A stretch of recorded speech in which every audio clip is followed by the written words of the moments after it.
सियावर रामचंद्र जी की जय। देखिए, अयोध्या कांड में मंथरा ने कैकेयी से इतने तरह के बात कही, इस प्रकार की वो षड्यंत्रकारी भाषा से उनके दिमाग को फेर ली और कहती है कि अब तुम दिमाग में इस बात को रख लो कि तुम्हें ये रात में यह काम होने से पहले तुम्हें राजा से इस प्रकार कहना पड़ेगा। राजा से कहने के लिए वो कह रही, मुझे याद है कि क्योंकि दासी है, उसको सब बात पता है कि कौन वरदान देना है क्या नहीं। वो रानी की दासी थी। दासी कहती है कि हे स्वामिन, मुझको याद है, कथा कही थी तुमने एक बार हमसे, मुझे वो याद है। राजा तुम्हें 2 वरदान देने के लिए कहे थे, तो आज वो तुम्हारे पास धरोहर के रूप में रखी हुई है। आज वही समय आ गया है कि तुम राजा से वो वरदान मांग लो। वो देखिए समझा रही है कि आज उन्हें राजा से मांगकर अपनी छाती ठंडी कर लो, क्योंकि वही एक समय इस समय आ गया है कि आप दोनों वरदान, पुत्र को राज्य और राम को वनवास दो, और सौत का सारा आनंद तुम ले लो।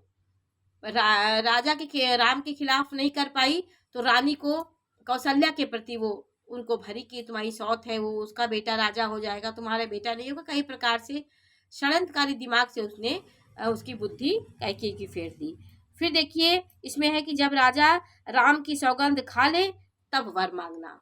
ऐसे वो बात पे फंसा रही थी, बता रही थी कि राजा से पहले सौगंध खिलवा लेना कि राम की सौगंध है, मैं 2 वरदान आपसे मांग रही हूँ, मुझे दीजिए, जिससे वचन ना टलने पाए, क्योंकि राम उनके प्राण में बसते हैं, उनका प्राण ही निकल जाएगा। राम का सौगंध वो कभी टाल नहीं सकते हैं, तो वो कहीं उनका और वचन ना टालने पाए, ये सौगंध देना। आज की रात बीत गई तो काम बिगड़ जाएगा।